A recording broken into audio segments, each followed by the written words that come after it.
नमस्कार, मल्हांस पिटारा में आपका स्वागत है। आई होप सब अच्छे होंगे। तो माय व्यूअर्स, सॉरी 2 दिन में जो है वीडियो नहीं शूट कर पाई, कुछ व्यस्तता थी।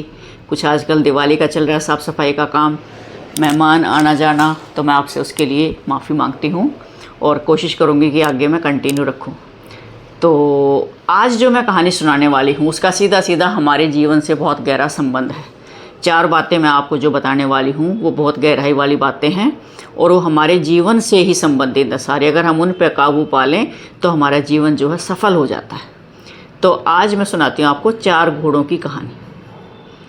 बने रहिए, लास्ट तक सुनिए, क्योंकि जब तक अंत तक नहीं सुनोगे कुछ समझ नहीं आएगा। तो एक महाराजा थे, बहुत ही प्रसिद्ध थे। उनके पास 4 घोड़े थे, बहुत ही तगड़े, बहुत ही बढ़िया नस्ल के, लेकिन वो बहुत ही ज़िद्दी और अड़ियल थे। किसी को अपने पीठ पे हाथ नहीं रखने देते थे। महाराजा उनको बहुत अच्छा चारा, सब सुख सुविधाएं सारी उनके लिए, बहुत रहने का उनका प्रबंध बहुत बढ़िया था। लेकिन वो बड़े अनाड़ी थे, राजा को भी सवारी नहीं करने देते थे। तो राजा बड़े परेशान थे क्योंकि उन्होंने इतनी नस्ल के घोड़े लिए और वो उनका प्रयोग कर नहीं पा रहे थे। शौकीन थे वे घोड़ों के। बहुत से उन्होंने ट्रेनर बुलाए, लेकिन सब जो है नाकामयाब रहे। महाराज परेशान हो गए। तो परेशान होकर उन्होंने अनाउंसमेंट करवाई, मुनादी करवाई कि कोई भी अगर इन घोड़ों को ट्रेंड कर दे तो मैं उसको 1 लाख स्वर्ण मुद्राएं दूंगा। किसी की भी हिम्मत नहीं हो रही थी उन घोड़ों का अड़ियल रवैया देखकर कि हम इनको ट्रेंड कर पाएं। तो 1-2 दिन के बाद एक युवा ट्रेनर आया और उसने कहा कि महाराज मैं इनको ट्रेंड कर सकता, लेकिन मेरी 2 शर्तें होंगी। महाराजा ने पूछा कि बोलिए आपकी क्या शर्तें हैं। कि एक तो मुझे 1 वर्ष चाहिए इनको ट्रेंड करने के लिए, समय चाहिए मुझे, और दूसरा शर्त मेरी ये है कि मेरी रहने की व्यवस्था इनके साथ ही की जाए और इनको भोजन खिलाना, इनकी सेवा पानी करना, इन पे हाथ फेरना, जो भी इनके सारे काम हैं वो मैं स्वयं करूँगा, ऐसी मेरी व्यवस्था कर दी जाए। तो महाराजा ने उस युवा ट्रेनर की शर्तें मान ली और उसकी व्यवस्था वहीं पर रहने के लिए कर दी। तो एक बहुत बड़ा बाड़ा बना दिया गया, 4 दीवारी बना दी गई, बहुत खुला मैदान उनके लिए। और उस ट्रेनर ने क्या किया, उन 4 घोड़ों के रस्से खोल दिए, उनको खुला दौड़ने दिया। अब घोड़े बड़े खुश हो गए, पूरी इतना उनको रेस ग्राउंड मिल गया, कभी इधर भाग रहे हैं कभी उधर भाग रहे हैं, खुले आज़ादी मिल गई उनकी। तो उस ट्रेनर ने फिर क्या किया कि उस 4 दीवारी के साथ साथ खुद दौड़ना शुरू कर दिया। तो ये देखकर वो घोड़े भी उसके साथ साथ उसका अनुसरण करने लगे, उसके पीछे पीछे दौड़ने लग गए।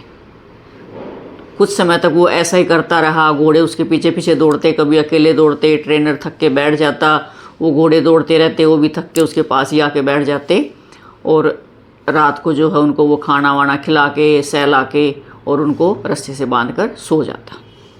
ऐसा धीरे धीरे चलता रहा। धीरे धीरे उन घोड़ों ने जो है उसका अनुसरण करना शुरू कर दिया, उसके साथ साथ दौड़ने लग गए। फिर उसने क्या किया कि धीरे धीरे उन घोड़ों को पकड़कर उनके साथ साथ चलने लग गया, बांध के। घोड़े भी उसके साथ साथ चलते। अब घोड़ों को ये महसूस होने लग गया था कि अब ये तुम्हारा दोस्त है, क्योंकि हमेशा वो उनके बीच में ही रहता था, वो उनको उनकी मनमानी करने देता था, कोई रोका टोकी नहीं थी, बस जैसे खुद चलता था वैसे ही वो उसका अनुसरण खुद करते रहते थे। घोड़ों की उसके साथ मित्रता होगी और घोड़ों ने उसकी धीरे धीरे कुछ कुछ बातें माननी शुरू कर दी। फिर क्या किया उसने कि धीरे धीरे उनके ऊपर काठी रखनी शुरू कर दी, खाली काठी रख के, और उनको दौड़ाता रहता। घोड़ों ने धीरे धीरे काठी रखवानी, पहले तो वो काठी को गिरा देते, भाग लेते, लेकिन धीरे धीरे उन्होंने काठी रखवानी शुरू कर दी। फिर युवा ट्रेनर ने क्या किया कि काठी रख के उनको चलाना शुरू किया, थोड़ा थोड़ा उनको चलाना शुरू किया। घोड़े आराम से चलने लग गए। 6 महीने का वक्त बीत गया। महाराजा एक दिन चेक करने के लिए आए कि भी ट्रेनिंग जो है घोड़ों की कैसी चल रही है। तो ये देख के वो बड़ा प्रसन्न हुआ कि घोड़े जो है ट्रेनर की काफ़ी बातें मान रहे हैं। उसके बाद युवा ट्रेनर ने क्या किया कि काठी के ऊपर बैठना शुरू किया, खाली खड़े घोड़ों के ऊपर काठी के ऊपर बैठना शुरू किया धीरे धीरे। तो शुरू शुरू में वो जिद करते, गिरा भी देते ट्रेनर को, लेकिन उसका जो प्रयास निरंतर जारी रहा और फिर धीरे धीरे उसने काठी पे बैठ के उन घोड़ों को चलाना शुरू किया और कुछ समय के बाद काठी पे बैठ के उन घोड़ों को दौड़ाना शुरू कर दिया, क्योंकि घोड़ों की उसके साथ मित्रता हो गई थी और वो उसकी सारी बात मानते थे, उसका अनुसरण करते थे। वो आंखों से ओझल हो जाता तो घोड़े भी जो है उसको ढूंढते हुए इधर उधर विचरते थे। तो ये देख के राजा बड़ा प्रसन्न हुआ। साल हो गया, साल के बाद उसका परीक्षा ली गई। युवक ने कहा कि महाराजा सारे घोड़े जो है वो ट्रेंड हो चुके हैं, आप चेक कर सकते हैं। तो उनका परीक्षण किया गया, वास्तव में सारे घोड़े जो है वो ट्रेंड हो चुके थे। तो राजा ने उसको 1,00,000 स्वर्ण मुद्राएं दी और वहीं पर उन घोड़ों की देखभाल के लिए उसको वहीं पे नौकरी भी दे दी। तो ये तो थी कहानी। अब मॉरल ऑफ द स्टोरी क्या है, हमें इससे सीख क्या मिलती है, ये सोचने की बात है। इसलिए मैंने कहा था कि अंत तक बने रहें। ऐसे ही हमारे जीवन में भी 4 घोड़े हैं जो हमें परेशान करते हैं, और बुद्धि जो है, बुद्धि उन घोड़ों को कंट्रोल करती है। जैसे उस युवा ट्रेनर की तरह वो बुद्धि उन घोड़ों को ट्रेंड करती है। तो सबसे पहला घोड़ा है चिंता। हम बहुत जल्दी चिंतित हो जाते हैं, कोई भी समस्या हमारे सामने आती है हम चिंता करते हैं और चिंता में डूब जाते हैं, हाय अब मैं क्या करूं, ये है वो है। सॉरी माय व्यूअर्स, मेरा घर जो है वो मेन रोड पे है और काफ़ी डिस्टर्बेंस होती है, कभी ट्रैफिक है कभी कुछ है, तो मुझे थोड़ी देर रोकना पड़ा वीडियो को। तो मैं बता रही थी कि सबसे पहला घोड़ा क्या है हमारा, चिंता, क्रोध, घमंड और लालच। और इनको कंट्रोल कौन करता है, बुद्धि। बुद्धि इनका ट्रेनर है। जैसे उन 4 घोड़ों को ट्रेनर के लिए उस युवा ट्रेनर ने कंट्रोल किया। और ये 4 हमारे घोड़े हैं हमारे जीवन के, ये दौड़ते रहते हैं, काबू में नहीं आते।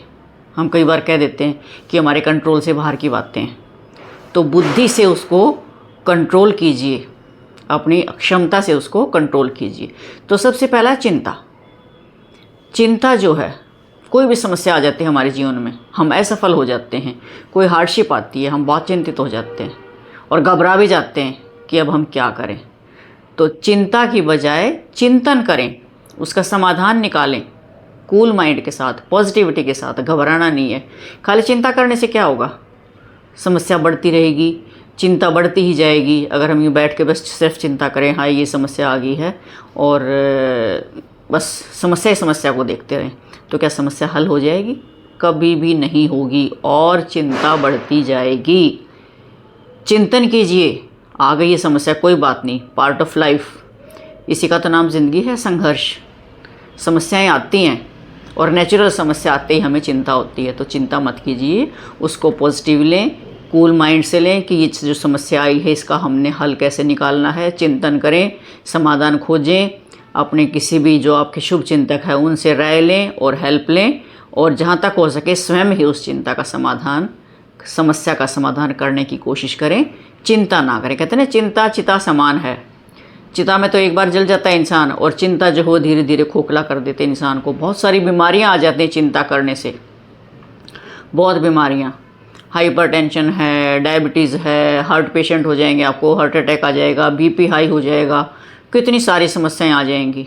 और ऐसे धीरे धीरे हमारा शरीर खोखला हो जाएगा और एक दिन ऐसे हमारी किसी भयंकर बीमारी से ग्रस्त होकर हम चिंता से और मौत हो जाएगी। तो ये कोई हल नहीं है। इस चिंता रूपी घोड़े को अपनी बुद्धि से लगाम दीजिए। दूसरा आ जाता है क्रोध। क्रोध जो है ना, हम दूसरों पे एकदम से गुस्सा कर लेते हैं किसी भी बात के, कोई अप्रिय घटना है, कोई हमारे साथ गलत करता है तो हम एकदम से भड़क जाते हैं। तो उस गुस्से का जो है उस दूसरे व्यक्ति के ऊपर असर नहीं होता है, बहुत कम होता है। उससे कई गुना ज़्यादा जो है हमारे मन, मस्तिष्क और हमारे शरीर पे उसका प्रभाव होता है, बहुत ज़्यादा। क्योंकि गुस्सा आते ही क्या होता है, हमारा बीपी शूट करता है एकदम से, बहुत ज़्यादा। ब्रेन हैमरेज भी हो सकता है, अटैक भी हो सकता है। बीपी हाई होगा तो क्या होगा, हमारी नसें जो है उस प्रेशर को नहीं झेल पाती हैं। तो गुस्सा करना बिल्कुल भी जायज़ नहीं है। गुस्सा ये देखना कि कब, किस परिस्थिति में, किसको, कहाँ और कितना गुस्सा करना है।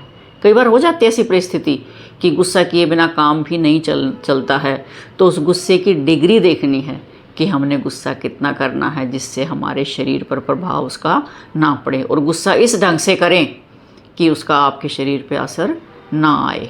बुद्धि का प्रयोग करें, यहाँ भी आपकी बुद्धि ही उसको लगाम देगी। नहीं तो जितना हो सके शांत मन से, क्षमा करके, चीज़ों को इग्नोर करके चीज़ों को सॉर्ट आउट करें। मैं मानती हूँ कई बार बिना गुस्सा किए काम नहीं चलता है, तो वो गुस्सा आपका दिखावे का होना चाहिए, नहीं तो वो उल्टा आपके शरीर पे ही उसका प्रतिकूल असर आता है और हमें उसका परिणाम भोगना पड़ता है बहुत ज़्यादा। तीसरा आ जाता है घमंड, ईगो। ईगो अलग चीज़ होती है, घमंड अलग चीज़ होती है। ईगो तो होता है मैं, घमंड में भी मैं ही होता है। तो हमें किसी भी चीज़ का ना घमंड नहीं आना चाहिए, गर्व करना चाहिए। हम कई बार कह देते हैं ना कि मैं ये कर सकता हूँ, ये तो है गर्व। और अगर हम ये कह दें ना कि ये तो काम सिर्फ मैं ही कर सकता हूँ और कोई नहीं कर सकता, ये घमंड की कैटेगरी में आ जाता है। कई बार हमारे पास बहुत पैसा आ जाता है, हमारी जो है हम बहुत संपन्न हो जाते हैं, हम और लोगों से अपने आप को कंपेयर करते हैं, उनको नीचा दिखाते हैं, हम घमंड दिखाते हैं। ये चीज़ें बहुत गलत है। घमंड किसी का भी नहीं रहता, अहंकार तो जो है वो किसी का भी नहीं टिकता है। ईश्वर घमंड किसी का नहीं छोड़ता है, तो हमें घमंड कभी भी नहीं करना चाहिए। कहते हैं कि रंक से राजा और राजा से रंक बनने में देर नहीं लगती है, तो हमें घमंड नहीं करना चाहिए। और ये सब हम अपनी बुद्धि से इन चीज़ों को कंट्रोल कर सकते हैं, अपने ज्ञान से इन चीज़ों को, अपने आप को समझा के इन चीज़ों को कंट्रोल कर सकते हैं। तो ये घमंड रूपी घोड़ा है, इसको भी हमने अपनी बुद्धि से कंट्रोल में रखना है। सहयोगी बने, स्नेही बने सबके साथ, सद्भाव रखें सबके साथ, घमंड ना रखें। चौथा घोड़ा आ जाता है लालच। हमें लालच कभी नहीं करना चाहिए। अच्छी चीज़ों का करें, ईमानदारी से कमाए हुए पैसे का लालच करें। बेईमानी से अगर पैसा कमाओगे, लालच रखोगे तो वो बहुत बुरा है। ईमानदारी से लालच करें, ये सोचें हाँ मैं इतना पैसा कमा लूँ और मेहनत से कमाऊँ, वो लालच ठीक है। लेकिन कोई चोरी है, डकैती है, किसी के साथ बेईमानी करते हैं, किसी के साथ धोखा करते हैं या किसी का पैसा हड़प लेते हैं लालच में, वो बहुत गलत बात है। वो लालच नहीं होना चाहिए। ईमानदारी का लालच बहुत जायज़ है। तो ये चीज़ें भी सब हम बुद्धि से अपने आप पर कंट्रोल कर सकते हैं, क्योंकि परमपिता परमात्मा ने हमें एक इतना अच्छा हमारे शरीर में एक अंग लगाया, बुद्धि है, मस्तिष्क है, और हमें उसका ज्ञान होना चाहिए और उसी से हम अपनी इन चारों घोड़ों को जो है अच्छे से कंट्रोल कर सकते हैं और हम अपने जीवन को बहुत ही खुशहाल बना सकते हैं। चारों घोड़े में एक बार फिर बता देती हूँ। सबसे पहले चिंता है, दूसरा क्रोध है, तीसरा घमंड है, चौथा लालच है। तो ये घोड़े हमें बहुत ही ट्रेंड करके रखने पड़ेंगे अपनी बुद्धि के बल पे, तब हम अपने जीवन को बहुत ही सफल बना सकते हैं।